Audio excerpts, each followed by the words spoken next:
Hi, I'm James with FPS Channel, and I'm here with Cevat Yerli at the Warface press event. We're taking a look at Warface, and we're also taking a look at their new social games media platform.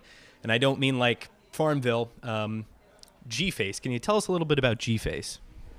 Gface is our take on a social entertainment platform where we make a platform for real gamers or for high quality games that are free to play, that are social. But we want to give this word social, which has been kind of beaten to death in the last couple of years, a whole new meaning to it. And what we mean with social is it's really about you and your friends having an experience together. And so we created a slogan called Play Together Live, and it literally encompasses the vision of Gface in many areas. So we should also mention that this is browser-based as well. Yeah, gface.com is a whole browser experience platform.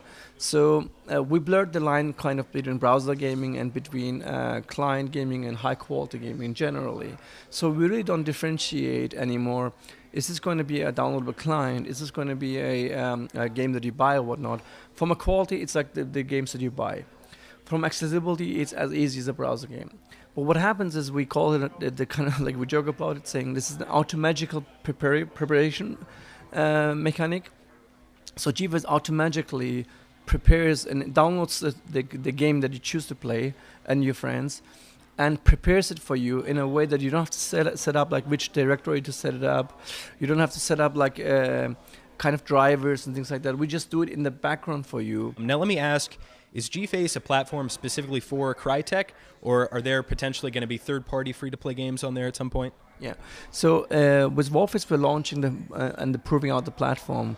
We are effectively also showing how social is added to real games. When I say real games, like games that we used to pay money for, how this works and how you can make social and free-to-play a viable business. By late 2014, we hope to open up completely automatically so people can do self-publishing in a very automatized way.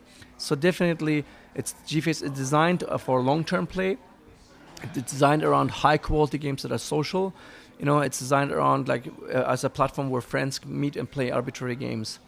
Great. All right, let's talk about Warface. Let's talk about the game that you're showing and kind of, you know, it's carrying the flag of Gface, kind of showing what it can do. So it's a shooter, kind of near future military shooter, and it's class-based. People can expect the versus mode. Can they expect any other modes as well?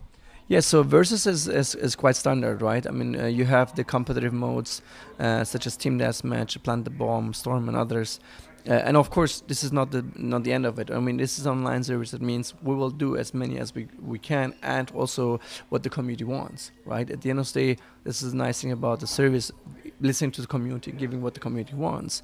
And then we have the co-op mode, which is actually in this whole setting and this kind of online gaming offering in free-to-play space, completely unique worldwide, to have a daily new mission recurring for you and your friends to play in a PvE mode. Well, I think the co-op in Warface does an excellent job of kind of refreshing the experience. It has, you know, mechs, you can get in a helicopter, shoot out the windows. It's all very interesting. It's not just the same standard enemy with an M16 rushing at you. Exactly, yeah. I mean, we have like all kinds of detailed aspects. I mean, I was talking very high level before. We have like different kind of mini bosses battles that are refreshing and new in the shooter space. And so we added like these things like climbing, you know, like helping each other up. Like pushing together vehicles around as cover and firing mechanics, and truly make each class relevant enough to each other that players actually make a meaningful choice. And so we are very proud of the fact that our classes are very well balanced. You know, it's not like everybody plays rifle or everybody plays medic. They all are relevant. They all are important in a group. And again, true friends pick the groups in a way, you know, that are completely supportive each other, where the sum of the 4 or 5 players are much more than just the individual roles. Yeah, I did a video on co-op mechanics in games, and you know, there's a lot of games that are what I like to call simultaneous single player, where you go through the entire thing and you might have been playing by yourself, you might have been playing with another person. It doesn't really matter. It's like, yeah, they're another gun, but in Warface, the climbing mechanic, the resurrecting mechanic, the reviving mechanic, right? It's all makes it a very cohesive cooperative experience. To your point, right? Many games are like multiple people playing single player together, and that's what I meant was also like our history comes from single player gaming, Like the Western mentality is single player package good, and then added multiplayer, added co-op, right? And there's a lot of single player nature there. And with Gface and Warface, I wanted to get rid of this luggage in a way, from historical luggage, and say, if we were to do this again from scratch, we would make a game where we enter the game from the beginning together. We are together in the menus, we configure together, we go through the buttons together, and then we select the map.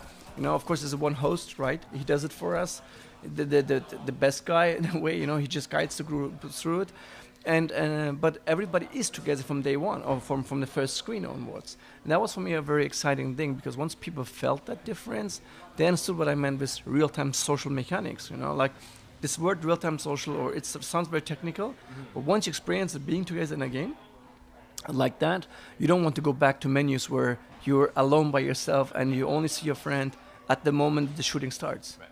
And that's what I wanted to get rid of, the whole historical luggage. That's great, man. I'm very excited for Crytek moving into this space and kind of going forward in this very innovative direction.